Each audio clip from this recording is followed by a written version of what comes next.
You are watching the DocTalk show.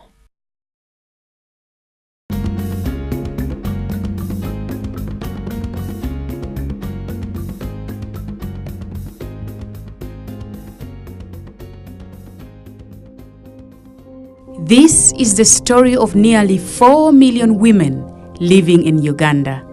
Their mornings start a lot earlier than any other member of their household. The beckoning sound of duty comes before the cock's first crow. The first meal of the day for her working husband and school-going children must be made quickly in the silence of morning and the solitude of a dark kitchen, sometimes indoor, but for most, it's an outdoor encounter. Whereas they have a whole day to worry about, their first worry is lighting a stove to make breakfast for their families. These women rely largely on biomass fuel. Modern methods like gas are out of reach because of their high purchase and replenishing cost. Traditionally, cooking in many African societies is the responsibility of the women or mother in a home, something most women are proud of and often eager to do. But for many women living in central Uganda today, cooking is a painful experience characterized with large volumes of smoke and scorching heat, both being byproducts of the cooking stove. Zirisigiriza ntamye zino eza bulijjo nga mpulira zinkeese zinywera amanda omukka gunyooka bwe manzi kumye nga ndaba ziyinza n'ofunamu obulwadde. To light a cooking stove, many turn to plastic bags known as kavera in the local language, old newspapers, boxes that are notorious for giving off toxic fumes in the process.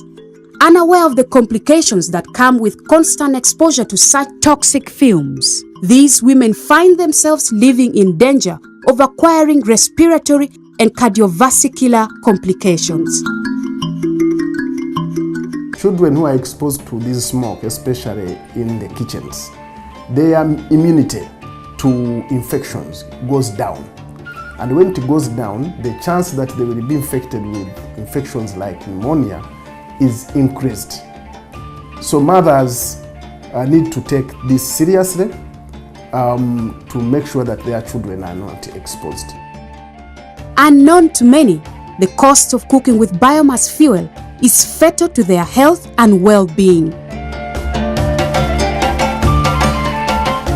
The biting economic times have led many to resort to even more rudimentary methods of cooking in an effort to cut the runaway cost of living.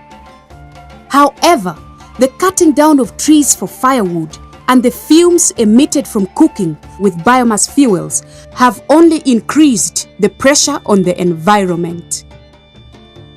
Ekyamazima bampanga amanda agalina ebiti. Singa mbanga naakagateekako basigiri kwe bayita okukyamuka.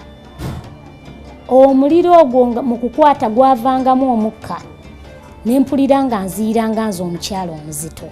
Zireeta omukka mu nju, zireeta obukyafu mu nju. 9 out of 10 homes in central Uganda use charcoal to cook. In most homes, the husband is the breadwinner and therefore bears the responsibility of providing for the home and paying for utilities. At the heart of this obligation is feeding the family. This starts with buying the fuel required to make a meal. On average, a man must leave at least 3,000 shillings every day to purchase charcoal that will be used to prepare mainly breakfast, lunch, and supper. Some days, it's easier to leave this money behind. However, on mornings that follow a bad day at work, the situation often evolves into a bitter argument. The ultimate solution to biomass smoke exposure is to use clean cooking energy, which is electricity and gas at best. However, we know that the number of people who can access these clean fuels in Africa and many other low-income countries is limited. So there are innovations, and these are things which have been termed as clean cooking stoves. These stoves could cut emissions from 100 probably to around 60 or 50%. And this has been associated with health benefits in some studies. And it's one of the solutions that we can use in poor settings.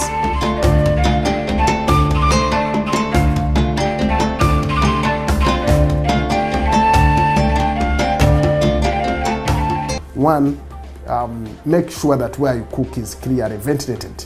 Make sure that your kitchen has good ventilation. If you are going to cook inside, make sure that your kitchen has enough windows and air can move freely. That is as simple as that. In addition to that, do not sit too close to the cooking. You could make the fire, put the food, but periodically check. 3, do not take children into the kitchen. 4, do not cook where you are going to sleep. You are watching the DocTalk Show.